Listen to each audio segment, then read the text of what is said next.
G'day everyone. What's going on, Aaron? Thank you guys. Thank you so much. Oh my gosh, you guys are the best. You guys are amazing. Thank you so much. Barbara, thanks Barbara. See you later, Barbara. Mikey, thanks for the gift, man. It was absolutely amazing. Thank you for the gift. Yes, happy birthday, Janet. We'll talk to you later. Susan. Happy birthday. Never leave. Hey, thanks. What? I didn't even look at the screen. Hey, you're all dressed up for the party, huh?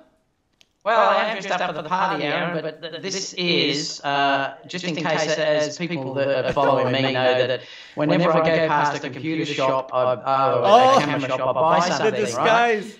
So I'm after the perfect disguise, and I'm still trying to perfect it. Now, I've now worked out that this is in case if I leave fingerprints. I'm worried if I go past a shop and they've got a Sony 135mm in there, that they'll know that I might leave fingerprints. They're going to dust you.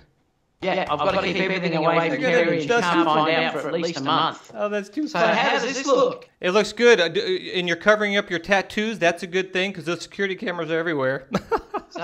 So do you think you'd be able to tell who I am if I do this, or do you reckon it's getting better? What about what's on your left hand? See, that's... I've got the other glove on, I just couldn't... You couldn't do the mouse. You couldn't do the mouse.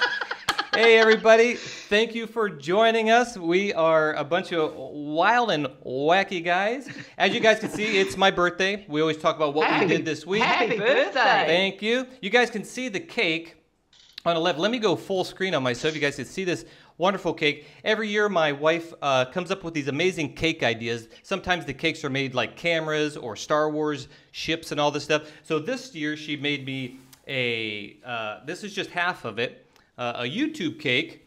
And you can see right there, you can see she has our behind the photo, kind of like a little YouTube video thing going on there. So it's pretty cool. Honey, thank you so much. You're absolutely the most amazing wife I know. Thank you so much for that. And yeah, so it was my birthday was yesterday, but I brought all the stuff that they used to celebrate that in here to look amazing. And thank you guys for stopping by. So what did you do this week, David? Just before we start, they're saying there's some serious echo. So is that sharing on your desktop screen or something that's causing that error? The echo is gone right now. I shut off my computer desktop thing. So that should work. Yeah, so it should work. So anyway, I just wanted to wish you a happy birthday, Aaron. Thank you. A great start. It looks fantastic, that little setup that you've got there. Piece of cake. I wish I could share yum. I wish I could share this. This is banana peanut butter cake. I love banana and peanut butter. So the other thing I wanted to say that I did was a wedding on Saturday. That worked out great because I know some of you guys are asking from the last episode talking about the wedding for this week. I did that yesterday. Worked out amazing. David, what else did you do besides come up with really amazing disguises? Yeah, it's gone now, they're saying. Just a couple of model shoots actually during the week. A lot of the ones I can't actually share because they're not ones that I'm allowed to share. So I did a couple of model shoots during the week, which I did out at a high-end agency actually. So I did those during the week. Unfortunately, some of these ones I'm not able to shoot until they release them for their magazines, because some of the magazine shoots that I do, they want to get them for publication. And if it's been released, they can't be shown. The magazine won't accept them. So that's one thing. I don't know whether that's the same where you are, Aaron, but it's the same. Yep. So I did a couple of those, and that may be months before I can show those. I did a few actually in December that I'm still waiting to be able to show. So that's always happening. I've got a massive shoot on this weekend down the beach with a whole group of models, and I'm going to film. Kiara will be there on the day as well. Sounds nice. So I'm looking forward to that. Got your coffee? I got mine. I'm telling you right now, we are drinking Starbucks coffee, and we are drinking it, as you can see, every week we drink it somewhere else. We're drinking it in London. This has nothing to do with the kind of that bomb scare. I just actually saw the news coming on night, so it has nothing to do with that. I just happened to choose a London cup, so that's where we're going to be drinking that. So hope everybody's safe there in London. Fill that cup up and get ready for some delicious and crazy times tonight. So, Miss Jaws, what have you been up to this week? Say that again. So what have you been up to this week? Did I miss that? Or not? Just the wedding Saturday. We had that wedding. It was It was, man, I tell you what, like here in Puerto Rico, it literally rains every day, but during the wedding and the times that we were out shooting, no rain, came out really good. I showed a photo already. I'll be showing up some more. And which comes to this, let me see if I can bring that up. I did a wedding on Saturday too. Boy, it was hot. Yeah, it's always hot here. Let me show you guys this. Where are we at? Over here, you guys want to go over to Facebook and check out this. It's kind of cut off here. Let me see if I can shrink that. You still can't see it, but go over here to Facebook to photography and that little and sign, videography school, and go ahead and follow us over there because we talk about video, we talk about anything. David, you always talk about, you advertise it better than I do, so go ahead and advertise the Facebook thing. Yeah, well, we've just nearly hit 4,000. I just put a note on there. I think we've got 5 to go, so hopefully we'll do that today. That's cool. Look, it's just a great group that I really want this to be really about this program and also my live programs, anything that Aron shares as well. We're going to be promoting it fully on this site where we can open it up to discussions. But it's also an area, unfortunately, a lot of places on YouTube or Facebook don't allow photographers and videographers to share their work fully. There's always restrictions and things like that. Right. So what we're doing with this page is we're leaving it open for anyone to share basically anything they do. Ask advice of equipment, ask advice about filming, show your films on there, show your actual home pages on there, show your Instagram feeds and ask for critiques. So it's really a place where we really want you to, well, it expands what we're both doing in our YouTube channels, really. So it's expanding both of that. That's why I've called it Photography and Videography School. So it's sort of everything. Very positive environment. Anyone who's basically the typical prima donna that you see elsewhere online that starts to be nasty or critique it is just going to get booted. I'm not going to have any negativity in there at all. If you want to be critiqued, though, all you have to do is ask for a critique. But it has to be positive, and that's the way that this. But yeah, please join us there if you haven't. Yep, it's a really good place to go. So if you're new and if you need questions, go there because everybody's going to be nice and give you really good advice on that. Okay, so should we start on the first little information thingy we got going on here, David? Yeah, let's do it. This first one, and now I just picked this one specifically for David because I think it was maybe the first episode of Behind the Photo, and one of the questions that, was like a side story, like what was the worst accessory you ever bought? And he said it was one of these things. And he said you bought several of them. I don't know. Oh, yeah. It took me one. I was like, nope. And so I saw this while I was browsing around. And this is a Gitzo mini travel tripod, carbon fiber mini. It holds, 25 kilogram load capacity. It's carbon fiber. It's pretty nice. But this thing is $200. Hello. $200. Yeah, so. I mean, this thing came with something else. It was probably $14 or whatever, and I never use it. David said it was the worst thing he ever bought, and now, they're selling one of these for $200. Now, please, in the description or in the chat or in the description below the video, let me know if I'm missing out how amazing these things are, because for $200, it must be used by a lot of people. So what do you think about that, David? We already know, but what do you think? Now, the interesting thing is it's got carbon fiber legs there. I wouldn't expect. How much does this thing weigh anyway? It's 235 grams. I don't really probably think you need carbon fiber. But I have a Gitzo. I have a tripod actually from them, and they are very well made tripods. Yeah, they are. And I would have no doubt that this thing is very, very well made. But there's no cost at this stage, is there? Yeah, I don't think they're saying a cost. Well, they said down here. You mean how much it is? Oh, yes, they did. Yes, they did. $200. Yeah, I missed that. Yeah, that's nuts. I mean honestly. I'd just be using one of these. Man. And the other thing, what I love, and my legs come out of mine. I bought this the other day for my RX 100, but I sold my RX 100 because now that I've got this, I don't need it because I've got the fold-up screen now on the A6400. But the same stand works with this as well. So I've seen that. Yeah, this is really good, and I think that was about $90. I think this is a better design anyway, but I don't know. I mean, look, I really, like I said, I bought a stack of these early on, and I've got about 5 of them, I think, and I never ever used them. But I suppose if I had a really decent one like that I didn't think was going to fall over or break, I might use it. But there's no way I'm going to pay $200 for a small tripod like that. I'm just wondering what the guys in the chat think about that as they start to see this. Would you think you'd pay $200 for a small tripod like that? Yeah. I mean, you've got the Joby mounts, haven't you? The Gobi or whatever they are. That I've got a couple of those as well. I've actually got one back there holding up my little monitor in the back. Yeah, well, Gorilla Pod. That's all I use it for. I found a use for it. Yeah, well, I've got, I think, 2 of them, and I never use them either. They're sitting in a drawer. So I don't know. Are they things? Do we all buy these little things that we just think, yeah, they seem great at the time, and then we get them and we just never use them again? But exactly. I don't know how many they're going to sell of that, though. Yeah, I don't either. Mario says, "What's for dinner?" Well, it's my birthday, so my amazing wife always comes up with amazing cakes. You can see the picture, but I took a piece out the back so you guys kind of look pretty for you. So I'm eating cake, Mario. Thanks for being here.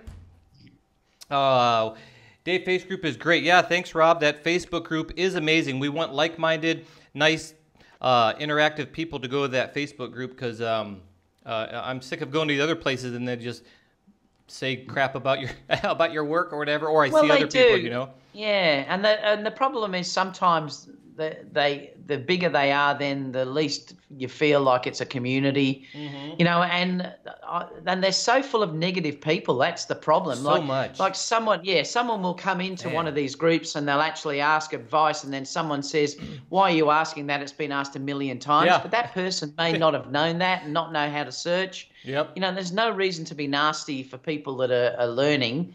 And it's been very positive, and like I said, we're just not going to put up with any of that rubbish. Yeah, and then you get the bully mentality where once one person says something bad, then everybody feels tough by getting behind the main bully, and then they're all bullying this poor person who's just asking a question about photography. So here you don't find that. So check that out.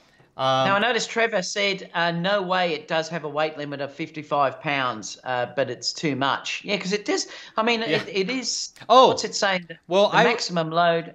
Actually, it's 6.6 pounds. That's with the ball head, but they said without the ball head, those legs themselves can support that. Now, I might as well say that if you're looking on screen here, there's like a little dial here, and when you untwist that dial, you can rotate the head and position it how you want and then tighten it up. So, I mean, it is a neat design. It's great, but for that amount of money, is that something people use a lot? Like I said, I never use it, so please prove me wrong, basically. Hey, Rob, God bless you too. Happy birthday to me. Thank you so much.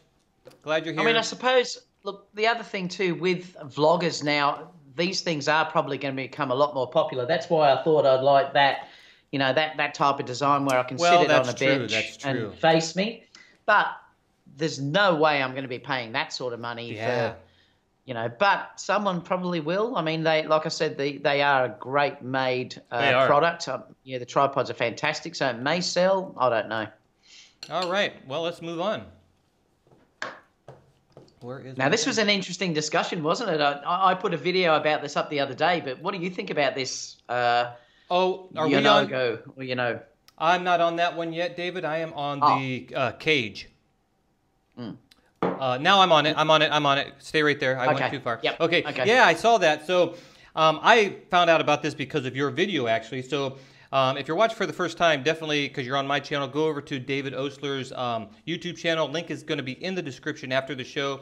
Subscribe to his channel because he does a lot of gear reviews, and he's a great photographer, videographer. He puts out a lot of content all the time. And I learn a lot of stuff through his channel, actually, because I don't have time to go searching. And he put up a video kind of talking about this right away.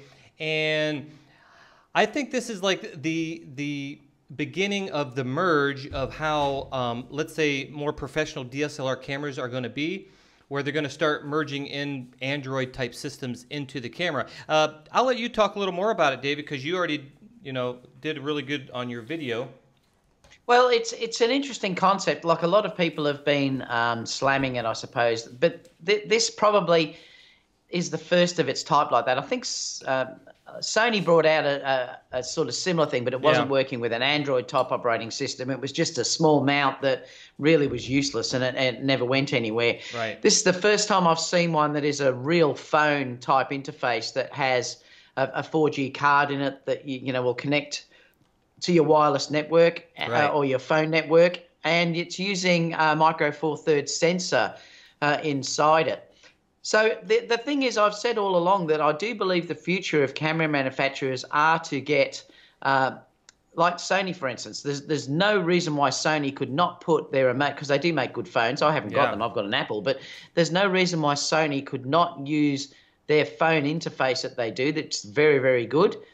Just change the internal part of that and add a sensor in there, like it might be like the A6400 sensor or something or whatever, and then you can attach the lenses onto that. Then you have a beautiful interface. I've even thought sometimes, like, could they bring out a Sony camera that just has a dock part to the camera that you can slide the Sony phone into, and then you're using the operating system of the Sony to move around? Because let's face it, the camera interfaces that are out there at the moment are so bad compared to what it is like if you just use the Apple iPhone or a Samsung phone.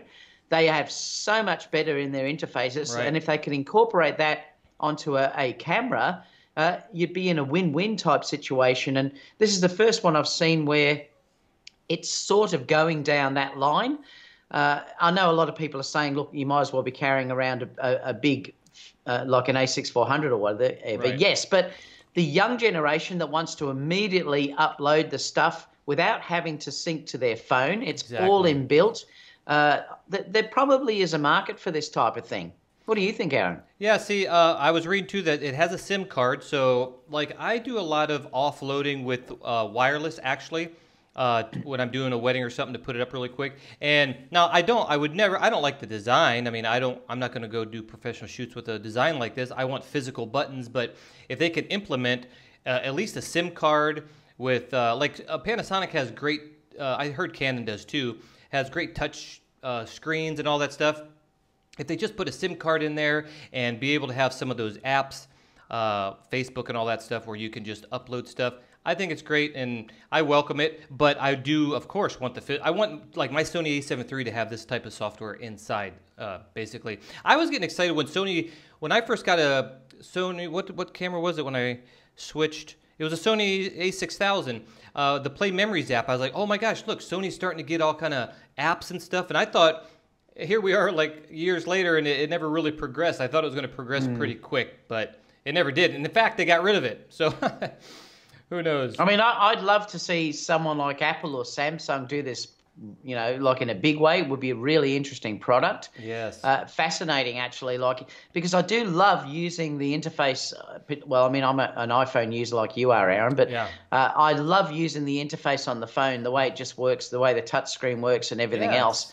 There's no excuse for manufacturers at the moment to hold back on those features on those phones. Like, you know, with the latest Sony cameras, for instance, the touch interface is very limited. It's only really to enlarge the image or move the focus point around. You can't go through any menus or anything. And even the good ones like Canon and the GH5, it's still not a beautiful interface like what we're seeing with you know, the phone interface. So there's certainly a hell of a room for improvement there.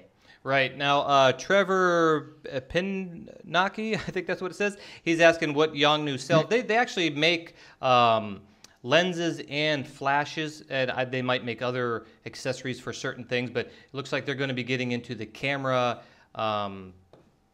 market as well. I welcome it because it just opens the door for new technologies, and hopefully that comes to our full frame, more pro line type cameras. I think the thing is too, companies are just expanding because the market's shrinking in a way that they have to try and offer more products to try and sell things. So, you know, you're going to see more and more of this. You know, like Godox is sort of expanding out now to be doing things like the continuous lighting. I just saw this morning they released a new thing which is like the aperture. What's the aperture like? The 200, I think it is, the aperture light. Yeah, Yeah. but Godox have just released a Yep. light that basically for $130 Mm-hmm. is the same thing, you know, and so Godox now are expanding out into like continuous light more.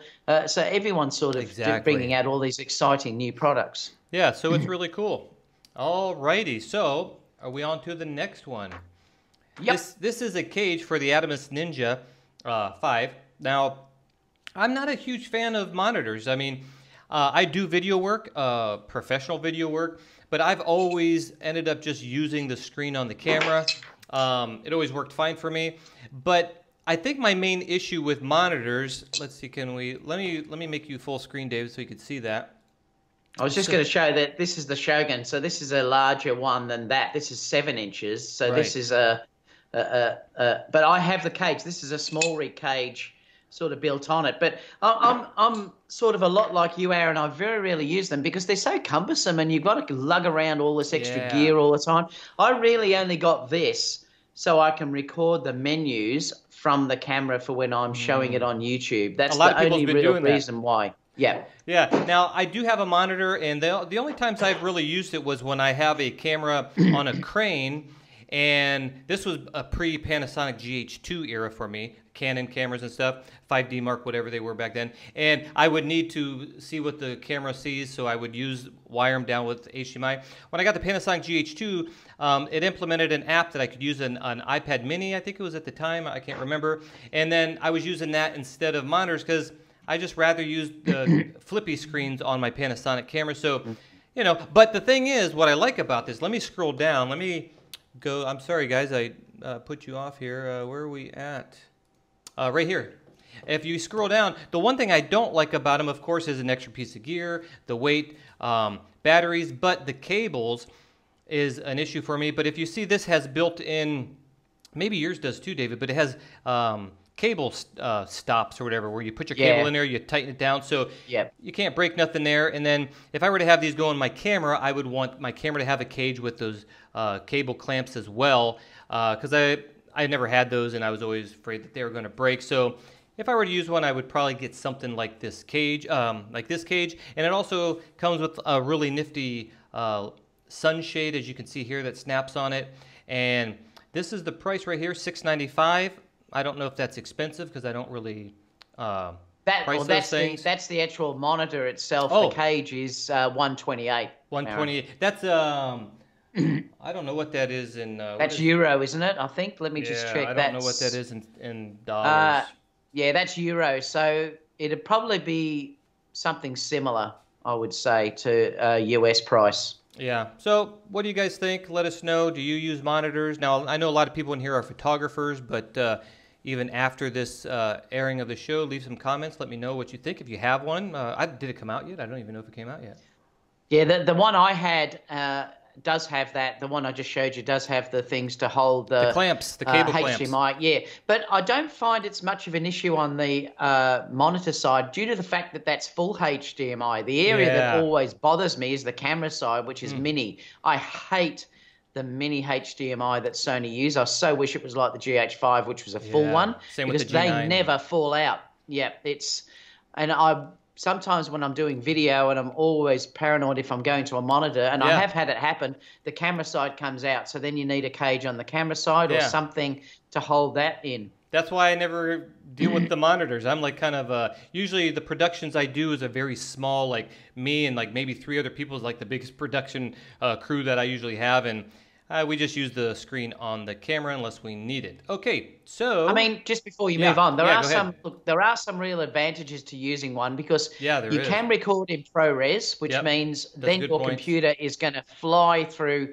the files. There's no conversion at all. And I found if I use 4K, for instance, if I record 4K ProRes, my computer can handle that without an issue at all, and I can just really work fast on it. Yeah. If I do it in the camera, it does bog up the computer a long time rendering the files. So, yeah, I'm glad you mentioned that because that is major pluses for monitors with recorders in them. The monitor I have, you can't record internally, so it's just the monitor. Another good thing about monitors, we might as well bring this up, is you can have all of your scopes and focus peaking and all that stuff. A lot of times they'll have an audio output. If your camera doesn't have it, it goes through the HDMI, then output. So yeah, there's a lot of major pluses. So don't get me wrong on that. Just for me, a little cumbersome to use.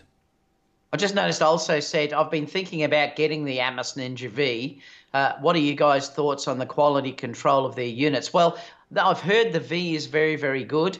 I wasn't very happy with the Shogun that I had. It's a plastic type case. That's why I bought the actual frame for it, the cage, because it just didn't feel very strong to me. I thought, you know, if I dropped this even a small amount, it was going to break. Whereas I believe the V is made from aluminium, the cage, so or the case. So it's much, much better than any previous one out there.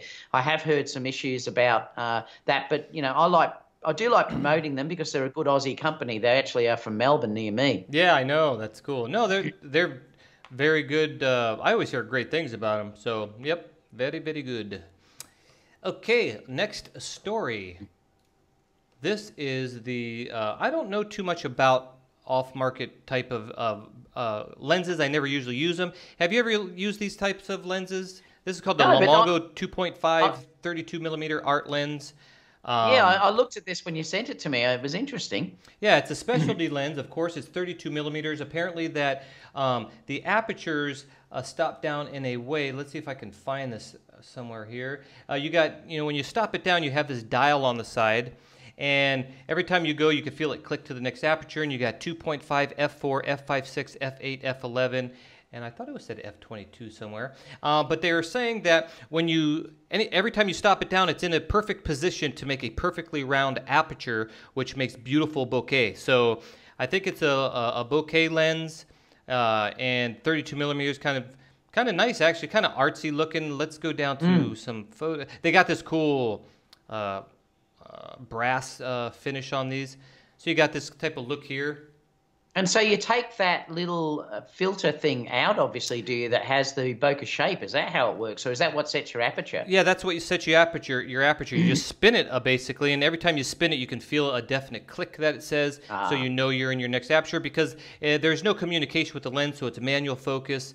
None of the data from what I've read gets put into metadata. So it's a very specialty lens. Here you can see it's on a EOS Canon here. They said it's going to come out for Canon and Nikon, and then of course you can get adapters for Fuji and Sony. And this lens is a what do you call those? Well, they're called the art lenses, aren't they? Is that what you mean? Or no? What do you call that when you let me see. It's not out yet, you got to put money down. Oh, yeah, Kickstarter. There it is, Kickstarter. Yeah, Kickstarter. So I guess it's $499. So, I mean, it's an average price, I guess. Let us know in the comments if this is something that interests you and if you know something that we don't consider in this article. Doesn't say too much about it. But what do you think? Yeah, do you use... Well, yeah.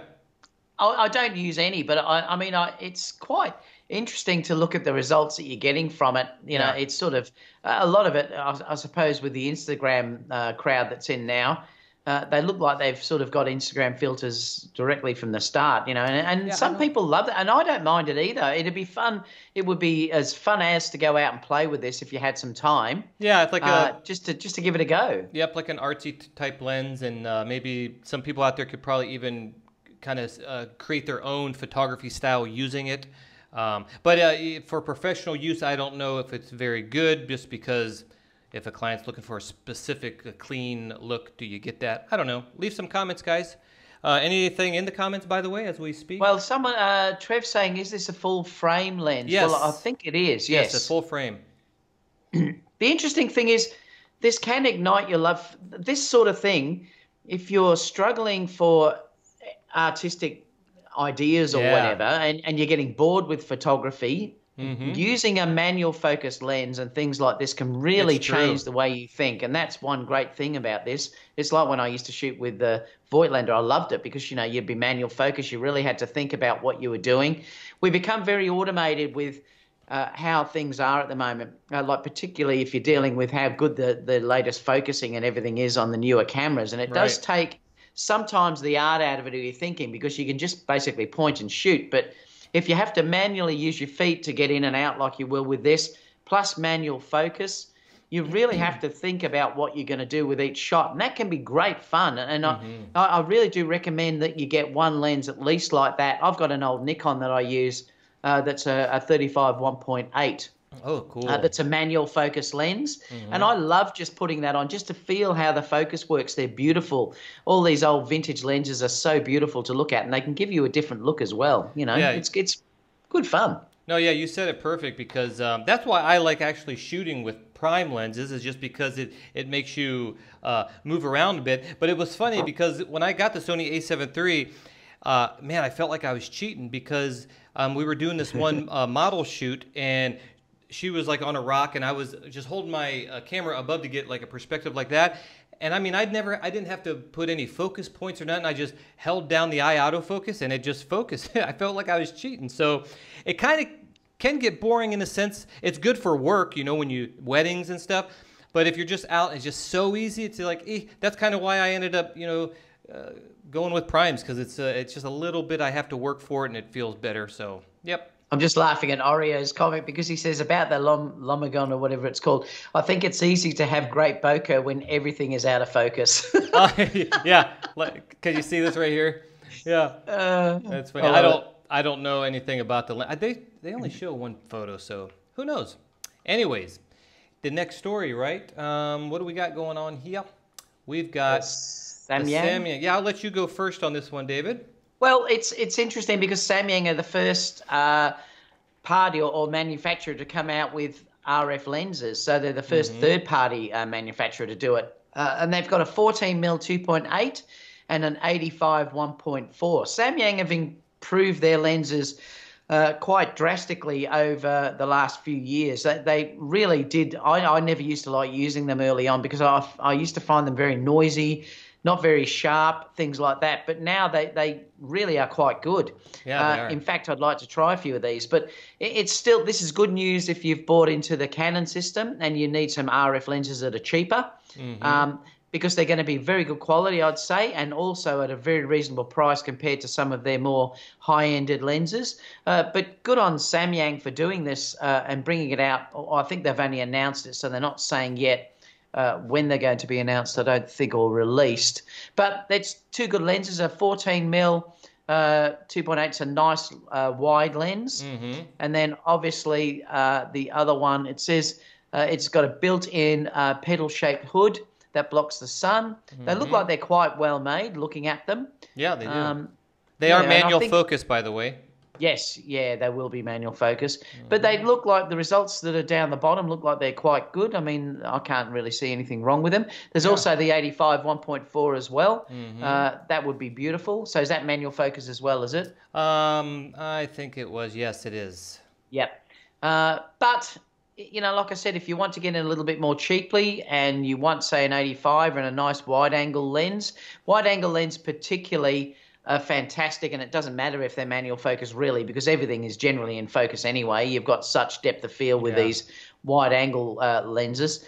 You know, I think it's a great option. Yeah, it looks nice. We're looking at the results. They don't say how much, Casper, at this stage, but you know, I think they'd probably be around the $500-600 mark as a guess. I know a lot of the Samyang lenses tend to be around there. But we have to wait and see how much they are and when they're announced. But at least it gives them an option on that mount to have something cheaper if you wanted to get a cheap, say, 85 or a cheap wide-angle lens. Yeah, and it's going to be, I'm sure they're going to be pretty sharp as well, because I have a couple Samyangs actually now, and I've had some on the Panasonic cameras, and they were really sharp. So manual, those were manual. These are actually auto, but the ones on my Panasonic I had was manual, was an 85 1.4, and it was a beautiful lens, but I got rid of it because I just really needed autofocus. But yeah. The 14 would be a really good astro lens, I would think. That'd be a great astro lens. Maybe that's what they took here. This 14 here. Yes, indeed. Anything in the chat we need to discuss? I'm just saying, Oreo said that the Samyang 85 for Sony will be autofocus. Yes, that's it will be, Oreo.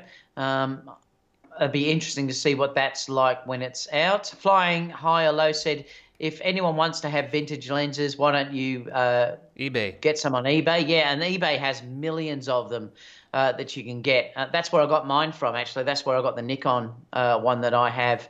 I got that from eBay as well. Trevor said, because of the bokeh and the 35mm lens isn't really the draw for that focal length, right? I'm not sure what that means. Yeah, I don't either. Casper said he just bought the 135 Carl Zeiss 1.8 used for $500. Has anyone used that lens? No, I haven't. I have Casper, not. is that the A mount lens? Is that the one you're talking about there? I've heard it's very good though, if that's the one you're actually talking about. Hey George, how you doing? George is saying hi. Okay, George, how you going? G'day, Gerald. How are you? Good to see you in here as well. Thanks for stopping by, Gerald. It's always a pleasure having you here, buddy. Should we go to the next one? So that was it for stories, isn't it? Is that it for stories? Yes, it is. We are going to that was the news. So now we're going to show a photo. We'll do behind the photo. Do you want to go first, Aaron? Or? Yeah, sure. I'll go first. Let me show you guys. Let me go. Let's go here. I will explain how I got this shot. Let's see how I can show you guys this whole thing. Right here. No. Let's see if I can get it to show. There it is. Okay, so this shot I did a little while ago. This was on the Sony a6000, and I used two, I think it was Yongnuo flashes at the time. And how I set this up was, this is my wife here and my two daughters. They might look like dogs, but they're actually my daughters. And what we did was, I laid a white blanket down. First, I'll tell you the setup. I laid a white blanket down, and I put my wife in the middle with the dogs there, all dressed up to the, they look so cute there. And then in behind her, I had a green screen stand that I use for all sorts of different things. And I took white Christmas lights and I hung the Christmas lights over the green screen stand. And of course, I didn't want to see just the lights, so then I took a white sheet and put that over the green screen stand with the lights, like, you know, behind the sheet, or basically in between the sheet. And so we wouldn't have just a definite white blanket to, you know, white sheet. We put this, like, it's like, I don't know what that is. It's like almost like a cow skin or bear skin rug or whatever that is, kind of back there, just to kind of break up the monotony of the straight edges. And then we laid some more Christmas lights here. And how I lit this was just two umbrellas. I think they were 32-inch umbrellas. They are shoot through or bounce, and I was actually bouncing them in, so I wasn't shooting through, because I didn't want the lights to splash all over the room and then come back. I wanted to control that. And the way I got the lighting was both left side and right side are feathered. So this Yongnuo light flash was shining like this on her, and I just tilt it like this, so it's just skimming across her basically. And because it's a bounce umbrella, the lights, you know, kind of staying down and over to the right. And I did the same with the other umbrella, just skimmed it across her. And I know now you can adjust the light power output to get what you wanted. And at the time they were at the same, and it was too much of a 1-to-1 contrast ratio where it was just too. There was no shadows basically. So I just basically, instead of lowering the flash, I just backed it up a little bit, and it creates a little bit of shadow. So basically her right side has the light closer than her left side basically. So it's just creating a little more shadow and a little more contrast on her. And that was about it. Now, one thing I was really trying to do here is, first we had her closer to the screen, and we all know the closer you are to the background, the less bokeh you're going to get of the background. So once that didn't work out, I had to move her quite a bit forward, and I moved all the way back. I was on a tripod, and that way I got the bokeh I want. And then I shot this at f5.6, or yeah, f5.6. Not only that because I wanted the dogs and her to get sharp, but f5.6 was actually, the bokeh was how I wanted it. If I open it up too much, it just would like too much big blurry balls instead of smaller ones, and it just didn't look good. So that's why I chose f5.6. And the shutter speed was a slow shutter speed. And you know, when you're working with animals, they can move and you can get blurry shots. But in this case, all the lights were off in the room, so it was pretty dark, and those lights are actually a lot dimmer than what you see. It's because of the shutter speed that I chose. And once you do that, the flash becomes your shutter speed. So everything was tack sharp, even if the dogs moved. And since I was behind the camera, it was easy for me just to whistle or whatever to get the dogs to look. And we probably took several shots until both of the dogs looked. So my wife just had to stay like a statue like that the whole time. And it came out good. So there you go. Thanks, David. Yeah, 2 flashes, 2 Yongnuos, and 2 bounce umbrellas.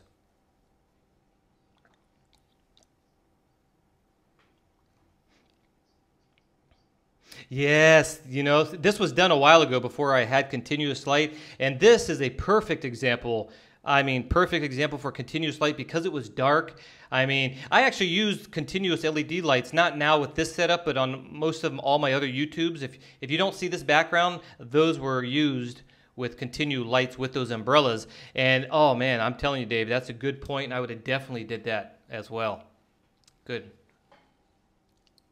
No, they're not. Everybody thinks that the small one is the baby of the bigger one. That the small one's Lila, the big one's Linda, and everybody thinks the small one's the baby, but it's completely the small one's the really old one, and the other one's just a young one. So, but they're not related. That's too funny. Okay. Oh, so they didn't hear me at all? Oh yeah. You know what? Yeah. Yeah, we'll fix that. I remembered what to do. Right. Let's go to, well, David, how about you show yours? Okay. So can you see mine okay? Yeah, I'm going to make you full screen. Okay, go ahead, David. All right, so this was one I shot of Kiara down the beach. I had an idea where I wanted to get this like a high fashion look with the sunglasses on her face. It was a very, very bright day, sunny day. There was no flash use here. This is total daylight. The trick here was that I did want to make sure that her face was pointed up towards the sun because the sun was up there somewhere. That's why I've deliberately pointed her face up. You can tell by the shadow on her underneath her chin there that the sun is quite strong coming down into that area.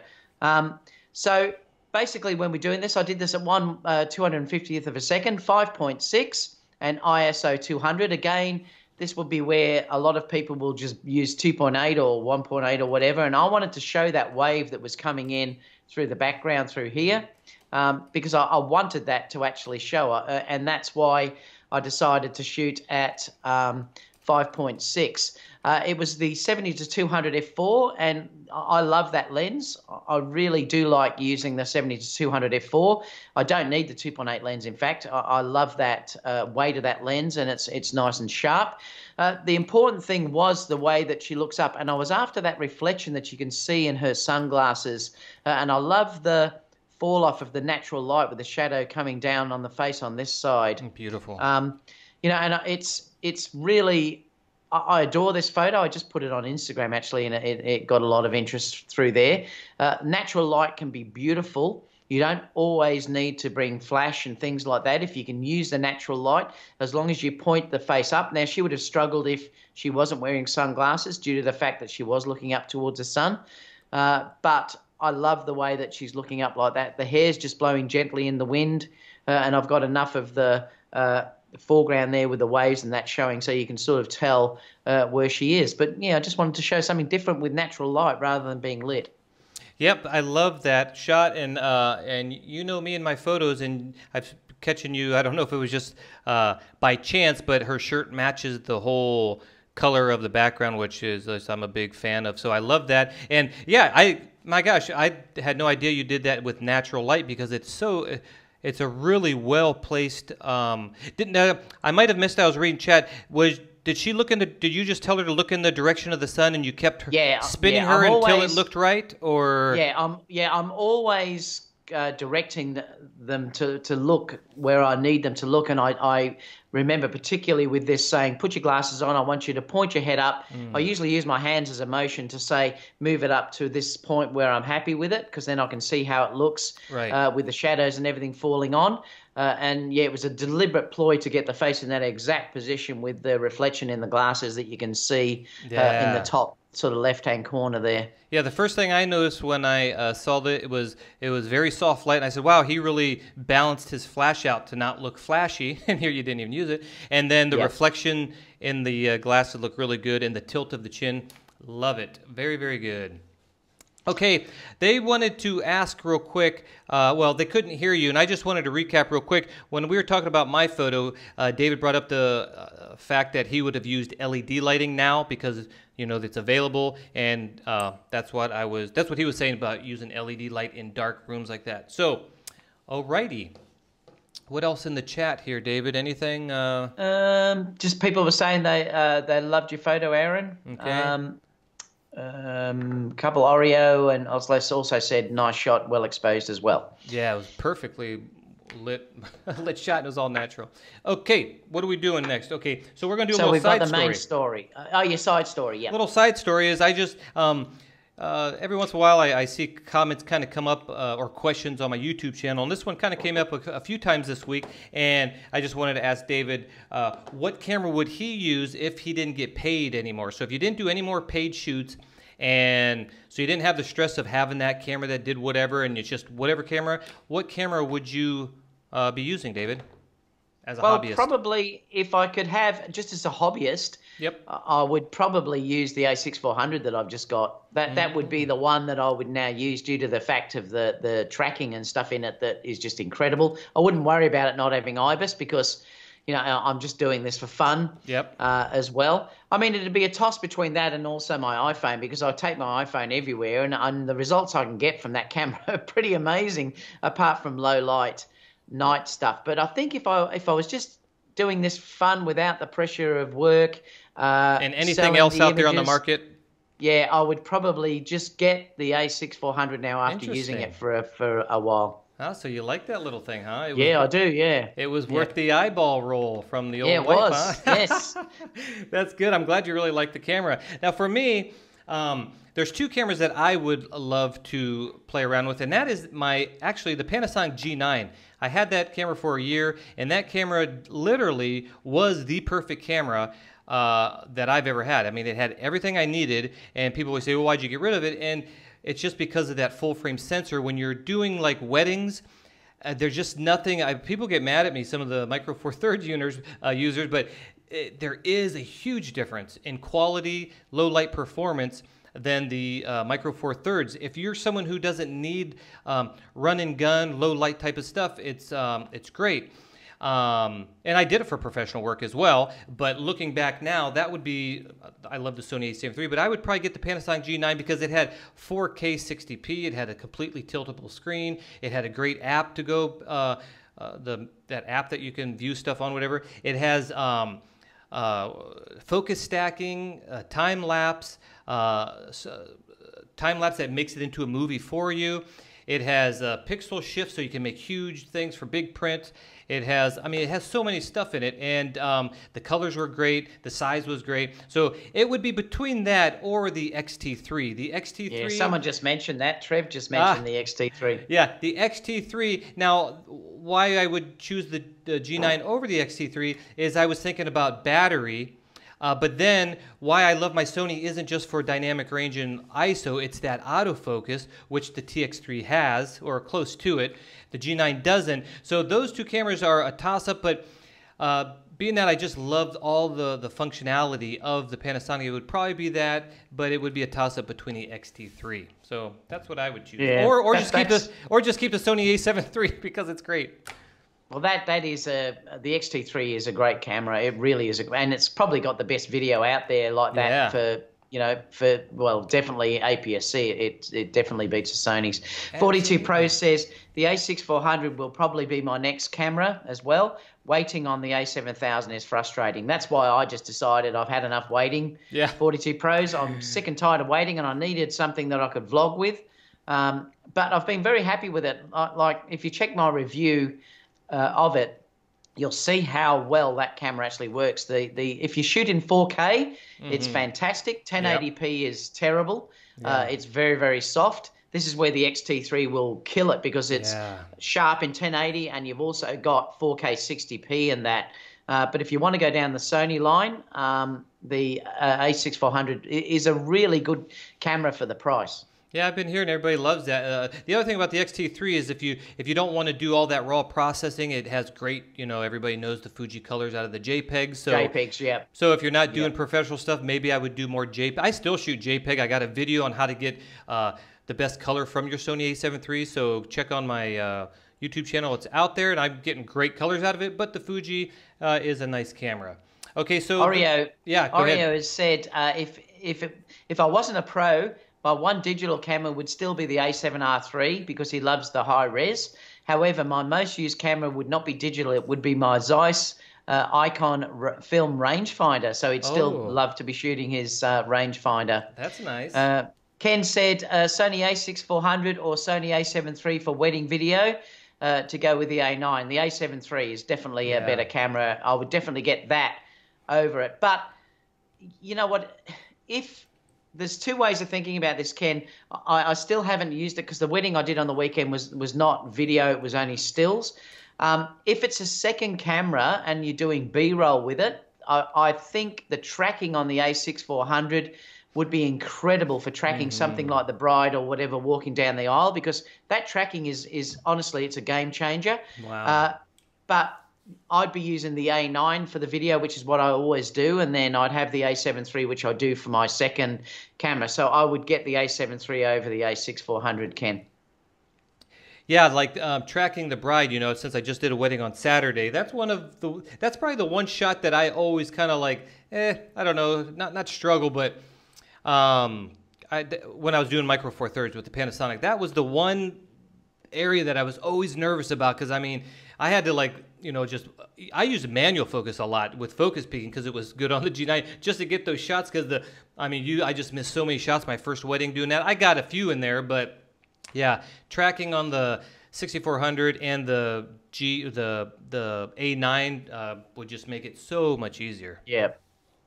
I think with the new firmware update, if the A9, and this is what I'm thinking, if the A9 has, when it gets that tracking sometime this month, I think it's probably going to blow the A6400 away due to the way that sensor works. That is going to be the best video camera you can purchase if you don't need to use profiles. I don't use profiles anyway, so it's not an issue for me, and I think that's going to be unbeatable for the type of work that I do.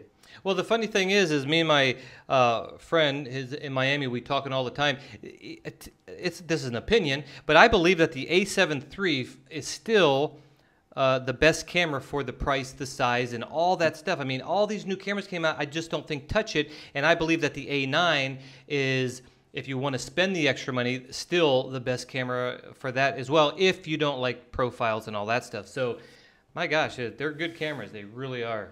I think it's a deliberate ploy by Sony, though, because if they put profiles in that camera, you would not need to buy another camera. And this is the thing. I think it's a deliberate tactic by them to say, well, we're going to bring out the A7S III, because if that had that, it would be incredible. Yeah, they need to have something left over for the A7 III, that's for sure. Yep. David, you want to talk about why backup is so important for paid shoots? Yes. Well, it's interesting because I put when I was up on the weekend doing a wedding, I did one in the morning showing all the gear that I actually had packed to do the wedding, and I had a number of people that were saying it was overload or too much gear. But the thing was, Kerry was my second shooter on that day, so I had to supply enough gear for her to be able to shoot as well. That's the reason why I had 4 cameras with me on the day. Yeah, I got it.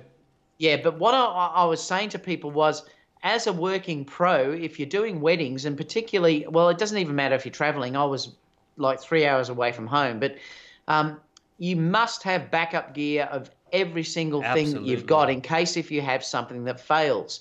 Now, I have dropped gear before and I've damaged it and it hasn't worked. When I shot my Nikon days, I dropped a camera with the 70-200. I think it was the D800, I think, and it broke the mount of the actual camera.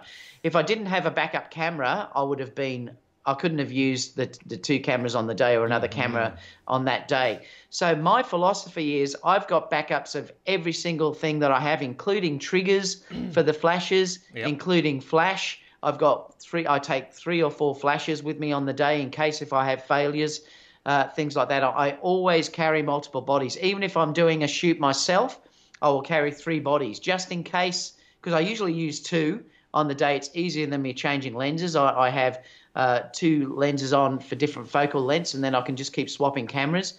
And if one of those fails, it wrecks my workflow. So I like to have a backup as well. But I can't state to someone enough, and I've seen it that often, particularly in weddings and events, you can't shoot twice, where people go in and they only have 1 camera, and it just freaks me out because I think if that fails, you're gone, and your name is going to be basically mud. So I do carry an awful lot of gear, yes, but that's also for peace of mind. And, I like to have the fact of knowing if something happens, something goes wrong, that I'm backed up with every single thing that can go, and that includes lenses. They may not be the same lenses, but they're lenses that I can get by with. For instance, I've got the 28-75 as my zoom lens, but inside that I've also got the 85mm and the 55 if I need it. Yep. I've got the 35mm lens as well. So I'm covered in case if anything happens, basically. Yeah, exactly. We had some droppage here in YouTube. Yeah, I heard that. Yeah, I don't know. Video output is low, it says on my streaming thing. So YouTube's having issues. I think they're changing all their servers over to Google or something, and that's I think why mine dropped out last week. Yeah. It's a few people have been saying to me that they're having real issues with YouTube buffering and things like that. Yep, mine's doing it. But hey, I agree with you exactly. A backup of everything, and just like you said, when I go, I have this. Oh my gosh. Let's see if I can pick this up without killing myself. This bag here, it's quite a big bag, and it has, like you just said, David, I got backup triggers, backup flashes, a backup camera, backup lenses, backup batteries. I even got backup light mount thingies, whatever. I got several umbrellas. Yeah, so man, if you think you're going to do a wedding with no backup, and that's why I love dual card slots, everything's backed up. Oh yeah. I mean, here's the thing. When I was doing the wedding, I don't have that shot. I posted it on our Facebook of the bride and groom in the church with some backlighting, the beautiful church and all that. And during that shot, I had this little guy here, the Sony A7 III, but I was using the Samyang 24mm, and I was being so rushed, just like, we got to go, just like every wedding. It's like, I just got to get this one shot, please. And I already preset it up while she was talking to other people, the bride. So I was pretty much ready. And I got down on my knees. Actually, I was laying on the ground like fetus position. And I'm looking through there, and my camera shut off. It turned black. The screen was still on. It was like purple, So I knew it was on, but it was black. Nothing was going on. And my heart sunk. I'm like, oh my gosh, what's going on here? So of course I popped the battery out, put it back in, and nothing came on yet. I'm like, I'm going to have to go get my backup. But see, that's the thing about having a backup camera is I'm not so stressed, but I was because I wanted to get a shot. But after about, I don't know, a good 10 seconds, which seemed like forever, the screen came on with no lettering or nothing like that, and it reset all my settings. I was like, So it was kind of a bummer, but since I had a backup camera, I would have to get, it's an A6000. It's not like the best backup, but it was a little hairy situation. But not having a backup, guys, you're just like asking for trouble. That's for sure. Yeah, and you know what? It doesn't matter if it's an A6000. At least you can capture that moment. I used it for weddings. Yeah, it's great. Yeah, this is the important thing I say to people. You don't have to have an amazing camera as a backup camera. It just has to be something that you can get by in an emergency. Yeah. Like when I dropped that camera and it broke in front of me, the bride was standing right in front of me, and I acted like it didn't bother me at all. I just say, I've got a second camera because I didn't want her to freak out. No, that's big. But it smashed sort of there in front of me, and I just carried on like, whatever. It's insured. I've got a backup camera. We just carry on. But if I'd only had one camera, what would you do? Like you'd be, it would just be terrible. Yeah, that's a good tip too, is if anything happens, like when that happened to me, is my heart sunk, like, oh my gosh, I just, act like no big deal, and that's what you do as a professional, because once you go like, oh man, they're going like, oh, what happened, and then everybody freaks out. I never show, like often I'll look on the back of the camera and it might be something terrible, totally wrong. Yeah. I just look, it looks good, I'm just going to tweak it a bit. I'll never ever show that what the hell has gone on here, I'll never sort of show that. It's always to remain calm. I do move. I am sort of fairly slow anyway, and brides usually love that because I'll only take 1 or 2 pics before we move on. But if I look at it and it's just completely crap, I'll just say, "Oh, that looks all right," but I'm just going to tweak it a bit. That's what you got to never do. Show. Nope, you got to show like just everything smooth all the time. Even though my camera locked up on me, I was like, "Oh, no big deal." I didn't even tell them; they didn't know. They thought I was still fiddling around with exposure or whatever. Cool. Now I noticed Trevor said in the chat too. What does Canon need to do to respond to the A6400? He's saying because I think they're very weak there. Well, they are, but I'm not sure that they can really respond to it, Trevor, looking at what they've released so far. I think the main thing I could say to Canon is stop holding back like you keep doing. They've been doing it for years. If they don't do that, they would sell like crazy. And they still probably do sell like crazy because of their name. But if they didn't hold back with these things like their stupid crops, they obviously need sensor development because their sensors are way behind what Sony and Nikon and Fuji are doing. I think Fuji are using the Sony sensor anyway, but they are way behind what the sensors are for dynamic range and things like that. I don't know what they're going to do. If they just came out, they will never do this. But if they came out with something close in a mirrorless, close to like a 1DX Mark II, I mean, just close to that. Maybe not all those features, of course, but just something like that, and just and blew everybody away like Sony did with the A7 III. So many people want to go back to Canon. They they do. Everybody loves Canon. Their father had Canon and blah blah blah blah. Everybody would love to go back to them, but it's just like, how am I going to go back if this is blah blah blah blah? So if they did like a 1DX Mark II features, a little downgrade, a little bit naturally, I think that would steal the show and priced reasonably.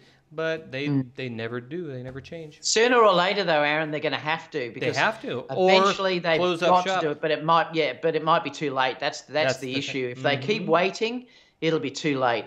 That's it. Exactly. Okay, we got to move on to our main story. Unless you see something in the chat there, David.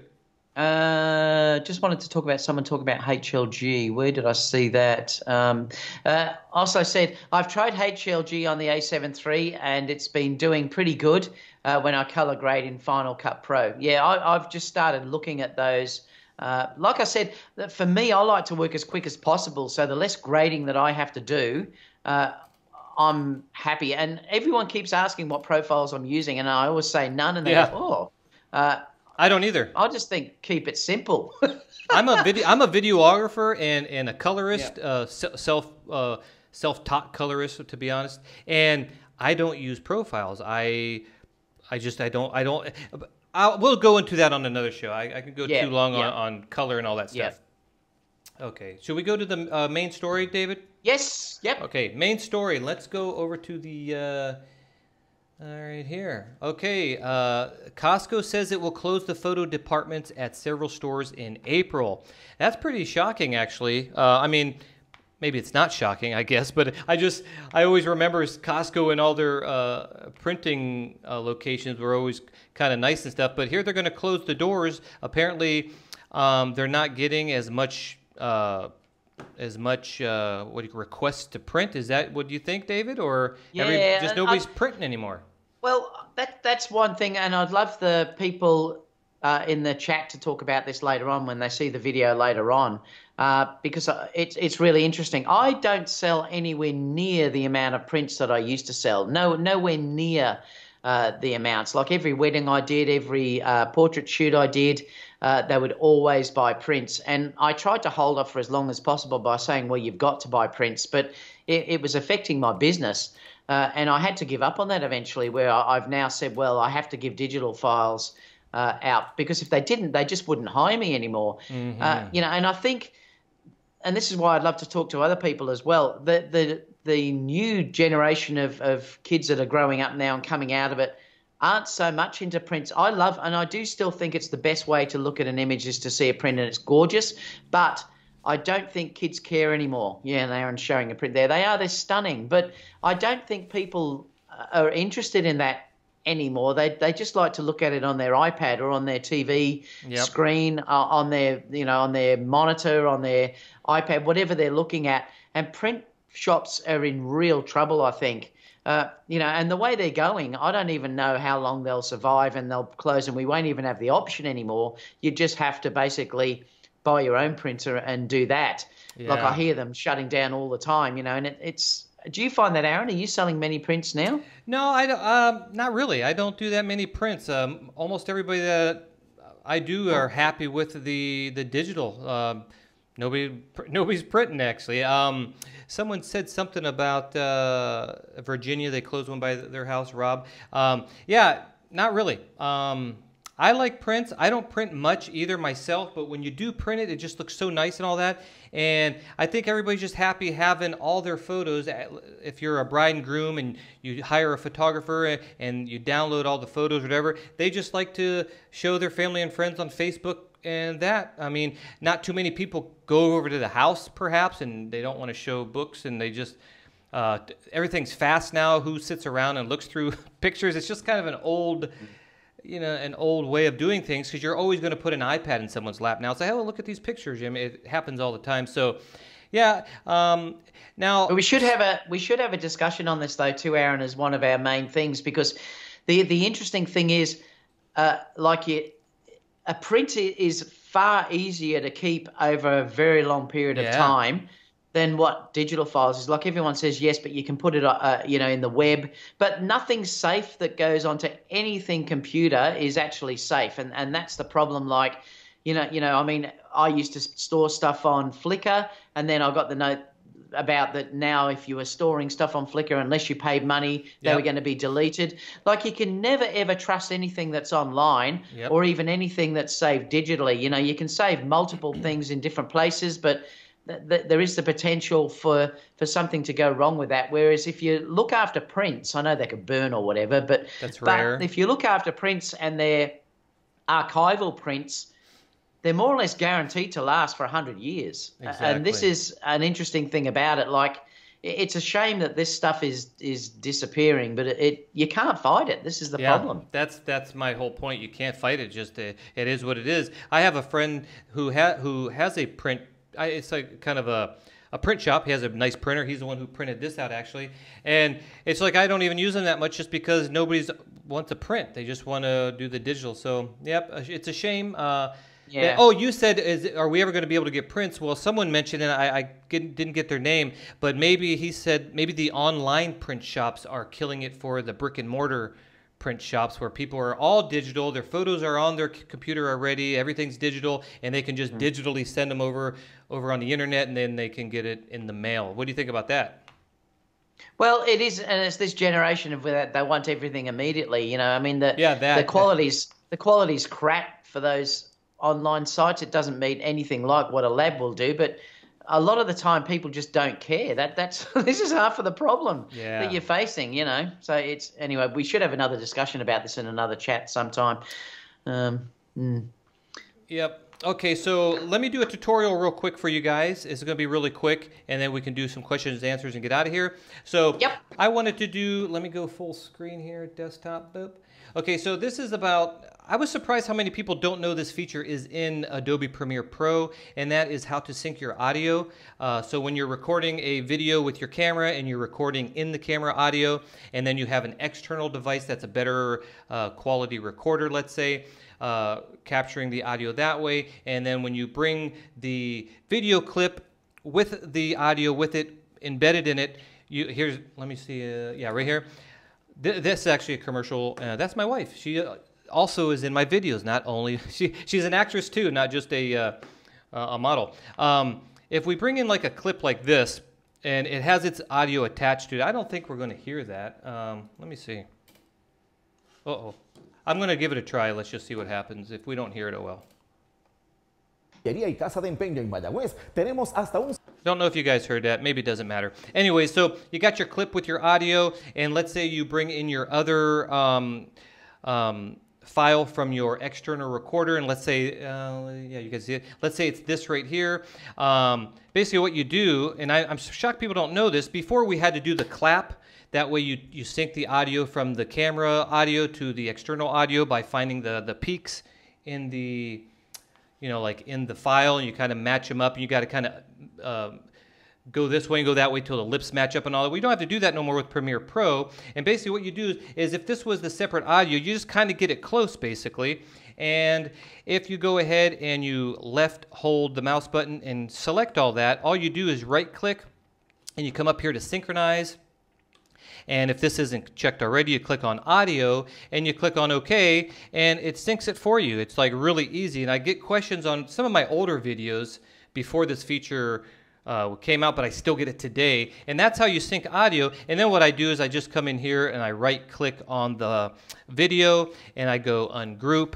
And then I come down here and I delete that audio. So now we've got the better audio from the external audio recorder and everything syncs up and everything's good. So that was a quick tutorial on that. I had to show you guys because so many people ask me on my older videos. Hope you're watching and hope that answers it. If you have any questions, let me know. If you see this video after the live chat, leave it in the description. Okay, David, I'm done.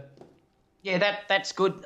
I do something similar in Final Cut as well. Just select the two files and then synchronize. There's another great program too if you're on Mac called Pluralize, which is incredible. Yeah. Mm-hmm. I use that all the time, and that's unbelievable because you can get multiple clips with all the audio. All you do is drag them all into the program at once, say synchronize, and it syncs everything in one go and then saves them all as individual clips with the synced audio intact. It's so good. Yeah, it's so good, and that's why I'm shocked that people ask me, like, you know, I have Premiere Pro, do I have to get Pluralize or do I have to do all these? And I'm like, it's inside Adobe Premiere Pro now. It's so easy to do, so I'm just shocked people don't know about it.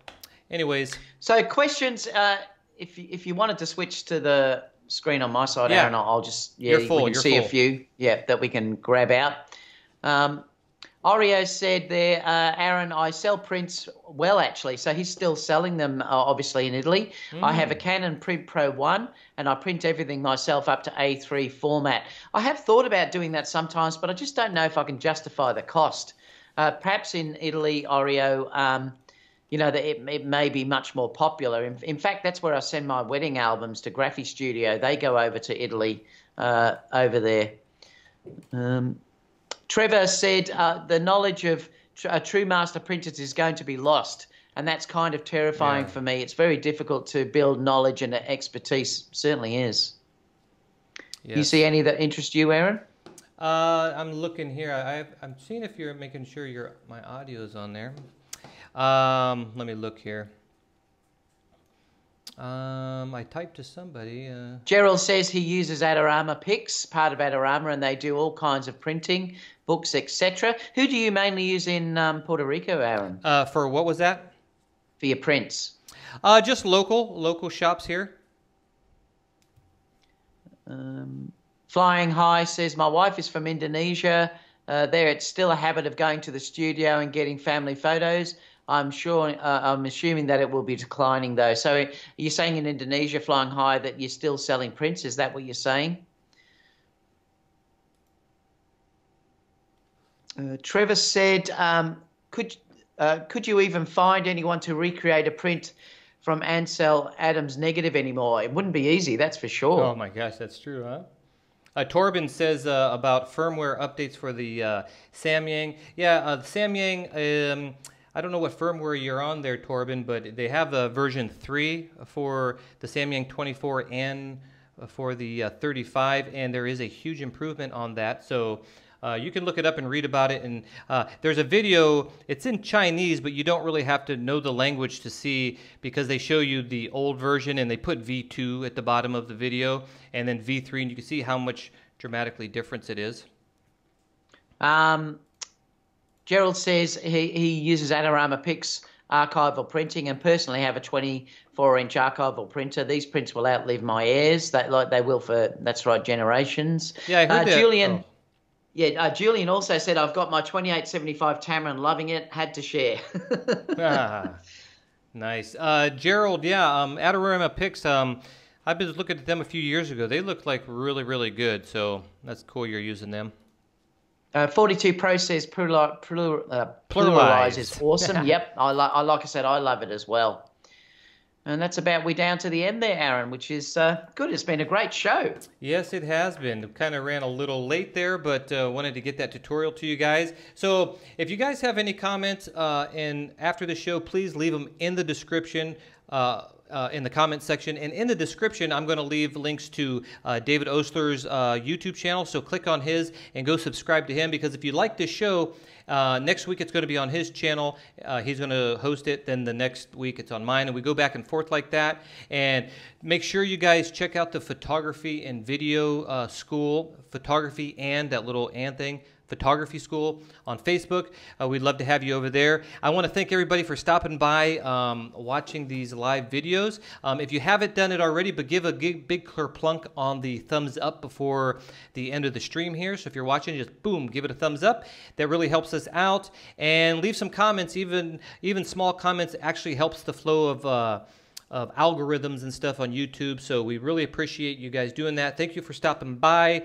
And anything else particularly, Aaron, the ones that are with us now, thank you for following us. I'm sure as time goes on, this show is going to grow, because I don't think there's really anything like it out there. So, eventually it's going to grow, and we really appreciate you guys being here with us from the day one, which is fantastic. Yeah, very, very cool. Thank you guys so much. So stay tuned for next week's mayhem. We'll probably think of something stupid to do, I'm sure.